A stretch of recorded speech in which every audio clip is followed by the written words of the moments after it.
We're not against rap. We're not against rappers. But we are against those. Something big about to happen. I hear the beat tapping. We some fly rhyming felines rapping on the track. Better yet, grab a gat, cause we hot like Enzo. Doors closed, windows up, cause that's the way we like to ride. Windy City hitting. Check mic 1 2 1 2. We live, baby.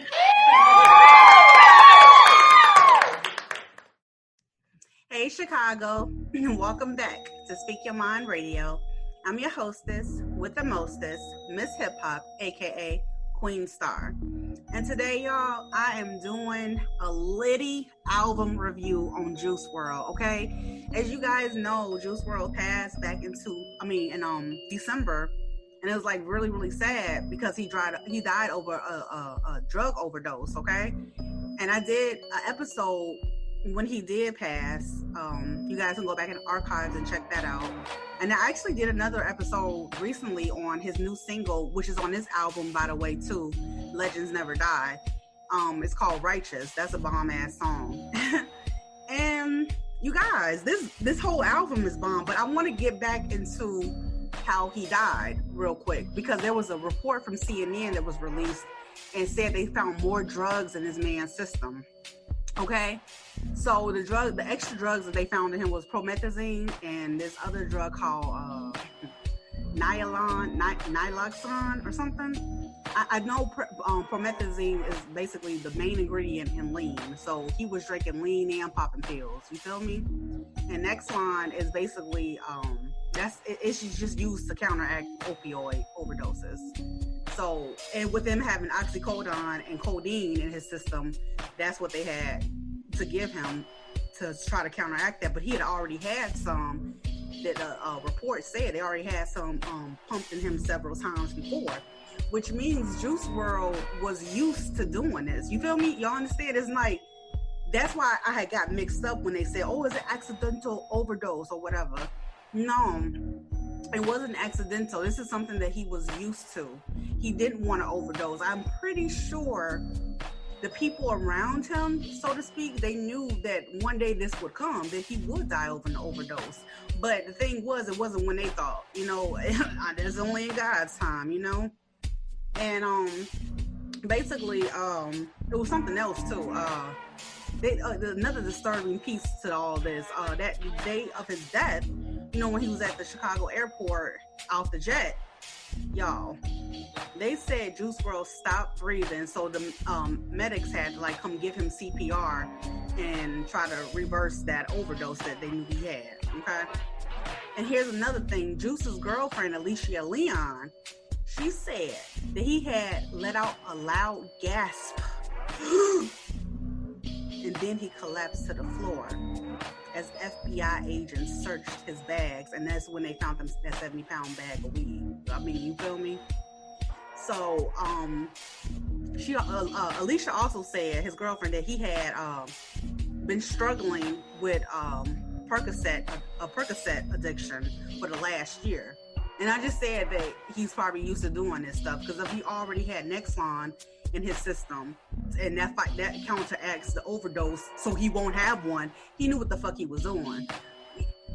He knew what he was doing, And she said something else too.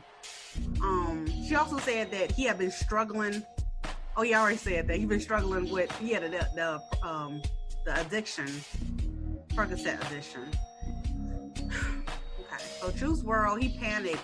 This is what happened. This is what I think happened, seriously. I think Juice WRLD panicked when he saw the FBI agents coming on the plane looking for shit, searching for shit. He panicked, and that was the first gas, okay? And he took all those pills. He had extra pills on him, too. He took all those pills to try to get rid of it, because I'm thinking he's thinking in his mind, like, shit, fuck. They gonna find this weed, but they ain't gonna find these pills too. So I can just be locked up in prison, really dead. You feel me? It's probably just going through his head and everything like that. And the second gas came from when he was coming off the plane, and that was that. Like I said, the medics tried to give him CPR and tried to reverse the overdose, but you know how a cat got 9 lives? That was pretty much quote unquote the last life, so to speak. All right. One more disturbing detail that I read.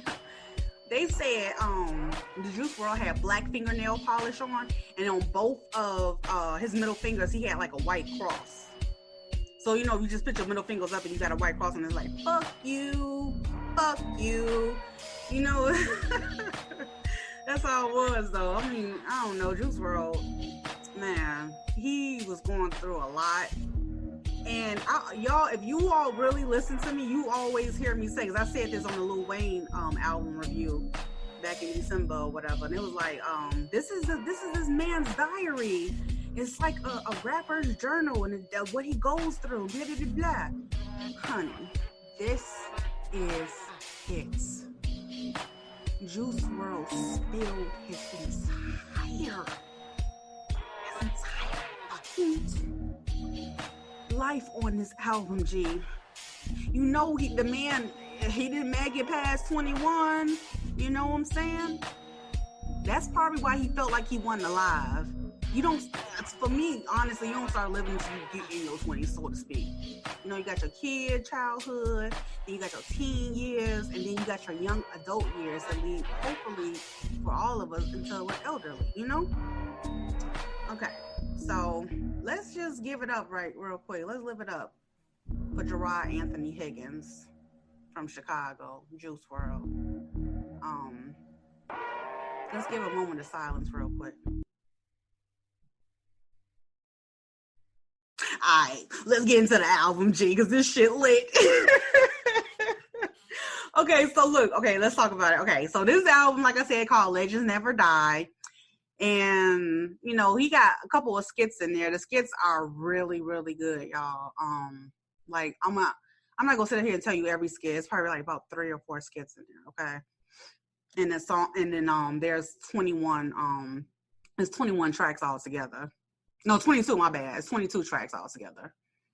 Okay, so like one of the skits is they have like these radio hosts and talk show host people talking about Juice WRLD, like different ones, like different conversations. It's like 2 minutes long and shit, feel me? And they say, oh yeah, I love when Juice WRLD freestyle. Like, hey, I think you got one of the best freestyles. And then you have like another famous person saying, oh yeah, Juice WRLD, he definitely left something behind on this generation like Pac and Big did. They said that, G. They said that, you know what I'm saying? Of course, I'm pretty sure they just put that inserted that part into the album when he was basically already passed away. But Juice WRLD would have loved the shit out of that. Because his name, Juice, came from the movie Juice with Tupac. So, yeah, that to me only makes sense. You know what I'm saying? Okay, so anyway, like I said, the skits were good and everything. Let me see. I'm trying to look at my notes because this album was long, y'all. It was real long, but I really enjoyed it. It was only like, 55 minutes or whatever, or like an hour long, but it still had 21 songs on there and everything. So, all right. My first song that I really like is Conversations. And Conversations just talking about like chats in his head with the devil and the demons that live inside his head. You know what I'm saying? You know how Juice WRLD get down. I like when he say in the song, chilling in my head, but it's hot, flames everywhere. I see Satan. Demons try to run up my spot a lot. Really, really running out of patience. That shit hit home. What about y'all? Yeah, I mean, that was just, I just like that line and everything. Basically, Juice WRLD is like, he's kind of like the Picasso with the paintbrush. Yeah, with the paintbrush. He's Picasso with the paintbrush with his lyrics. Very genius. What I really like also about Juice WRLD, he can paint a picture in less than 3 minutes. I'm not saying shit got to be short or whatever, but he paints a vivid picture. I can see it. I can feel it mostly. Yeah, it's like abstract art. Yeah, like Pollock. Yeah, Pollock, the American, painter and shit, you know? Yeah, he raw as hell. He's the one that, you know, kind of came up with abstract art, and I think Juice WRLD's music is abstract, you know? There's a story within the story. He has a message that he was trying to tell us. As a matter of fact, after listening to this whole entire album in its entirety, literally clicked off of YouTube and jumped on here. It felt like he knew he was gonna die, y'all. And I know, like, the drugs do that to you and shit like that. Like, yeah, you take a lot of drugs, you're gonna die. We're gonna all die anyway.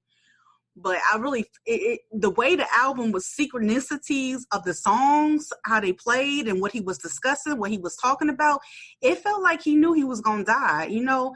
And I know that don't sound crazy in the hip hop community because look at Tupac 7 Day Theory.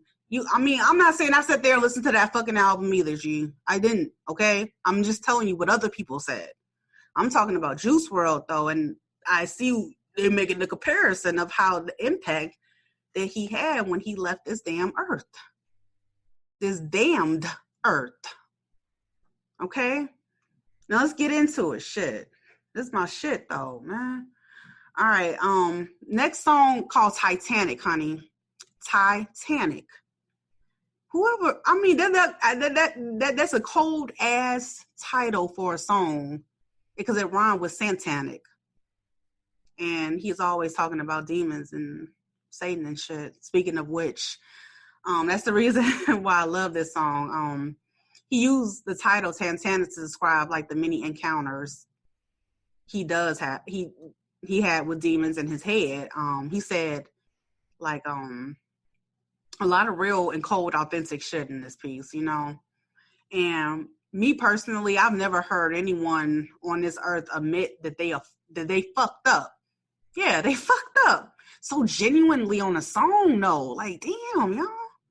So genuine with it. And to me, that's what makes Juice WRLD a great MC. You know what I'm saying? That's that right there. Just shit. All right, moving on to one of my other favorite songs. I really like this whole entire album. I'm not going to tell you all fucking 22 songs because I want you to go out there and listen to it, okay? But yeah, Bad Energy. How many people experience bad energy? But he's talking about, like, in this song, he's depicting, like, the fact of, although he had millions of dollars, you know, he was swimming in money, G. It was just certain things that he held inside that he was going through. Like, you know what I'm saying? Even though he was on top of the world, he got that call from the dark side. Yeah. He got the call from the dark side. And so all the drama and the trauma he was going through, he was experiencing in his head. It was a lot of bad memories, you know, and those bad memories, those bad experiences for him needed to be drained. And that's what that bad energy is called. And a lot of people walk among this earth with bad energy in them. That's why it's so important that we protect our peace. So even when you're with somebody that you love and you know, and you used to being around, you should never be that comfortable around anybody because people have to have boundaries, okay? There's certain parts of this earth that you can't even walk because you know what I'm saying? The universe is mass. The universe grows every day. And so with Juice WRLD holding on to these drugs so heavenly, it impaired his judgment. And that's what happened on the plane that night, though, on the jet. When the FBI came riding it through, he knew he had the motherfucking bags of weed in there. He knew he was in for a trip, you know what I'm saying? So he said, fuck it, I'm going to take these pills. Like, nigga, check it. Check yourself. Hold on, wait a minute. But drugs like that will impair your decision-making. So if y'all out there popping your pills and shit, think about it for a second. Like, do I want to go out like Juice WRLD? Do I want to be remembered only because I'm fucking dead? He don't want that shit, G. As a matter of fact, he's happy right now. I know people say, oh, you happy when you go to heaven? I don't give a fuck if you believe in heaven or not. The other side is happiness. If you're not happy in this life, you're going to reap what you sow and be happy in the next life because everybody deserves to be happy, damn it. And on top of that, y'all fans out there, y'all broke the fucking internet trying to get to his album. Like his Spotify account straight up crashed, and like people was like putting on the internet like error. I'm like, well, shit. You know, Juice WRLD like that. He wants you to remember him. Juice WRLD fucking loved his fans to death. What makes you think he ain't listening and watching now? You know what I'm saying? From the other side. We can't see him. But as long as you keep his memory alive and go cop this album, boy. Yeah, you can't tell me nothing. But y'all, let's talk about the features he had on his album, okay? Which was even more eerier because it just makes me feel like he's really here, like sitting next to me, like, yeah, talk that shit, girl. But anyway, that's not how you sound. Okay, so let's get to it. This song called damn. You see, you could tell I listened to the album because I'm basically saying everything he said. Hate the Other Side. But yeah, this is featuring Polo G. He from Chicago. He a rapper. And the Kid Laroi. I hope I'm sorry if I said your name wrong. The Kid Laroi. I'm sorry. And the dope ass DJ Marshmello. And they all dope too. Anybody associated, just let me put that out there. Anybody associated with Juice WRLD doing a song with him especially, or just hanging around him, y'all cool as fuck, for real. For real. Because he took care of his people. You know, and most people like that, they always take care of other motherfuckers around them, but they can't seem to take care of themselves. And speaking of which, he loved the fuck out of his girlfriend. He talked about her. If he wasn't talking about the drugs all the way through in the song, he was talking about his fucking love for his girlfriend. He loved the shit out of Alicia. I promise you. He loved the shit out of Alicia because she loved him for exactly who he was. She didn't give a fuck that he was a druggie. Yeah. Okay. I'm sorry. I'm going off. Yeah. Oh, yeah. So then he got another song with the singer Halsey. I'm sorry, girl, if I said your name wrong. Halsey. She dope as fuck to me, too. As I always, when I did listen to the radio a lot, I used to hear her a lot, too. And so I just like this song called Life's a Mess because they just kind of just, you know, harmonize over the track. You know when Juice WRLD get down and want to change his flow and he want to sing and shit? I like that. He probably chilling in heaven right now with Mac Miller and XX Tekashi and shit. I'm just thinking like, damn, these are my boys though. Okay, yeah. And so then he got another song on there called Come and Go. And I really like that song because Marshmello, he produced that too. That nigga a millionaire, Marshmello. He made like $44 million in 2 years. Anyway, so back to the song. I really dig this song because it has like an upbeat and alternative type of sound, you know. And of course, anything produced by Marshmello is $1 million hit. Period. I like Juice WRLD's Wishing Well. Y'all gotta listen to that song. That right there. You want to talk about a message being in the song? He just basically spilled the beans in this song about everything. So I'm not even gonna tell you what I wrote down because again, I'll be giving it away. I also like the song Can't Die. It feels like, I don't know, basically he just talking about, it's just, I don't know, it feels like someone that knew, he just felt like he knew he was going to die. I can't explain it. It felt like he fucking knew it. It's like I'd rather die than be in fucking jail. That's what I think he felt like. It's so weird. Because like I said, he got scared. When the FBI agents came on the plane, it's probably everything just slowed the fuck down in his head all the way through. But yeah, so he got this song called Can't Die, and this basically him explaining this is his version of him watching us. Does that make sense? No? I'm saying I'm jumping ahead right now, and that's okay. But it felt like this is his version of Juice WRLD watching us because he got this song after Can't Die called Man of the Year. Yeah, he definitely Man of the Year for sure. It's like he sings and he sing over this cold ass beat. It's like a pop rock band beat, you know. And you know, Juice doing his profound lyrics and singing and shit, being artsy and everything. And then the outro, this is what I was talking about He Can't Die, and this is his version of Watching Us this time. The outro is a skit of him doing a live from heaven, live IG from heaven. And he's like telling all his fans just how much he loved them to fucking death. And the party never ends.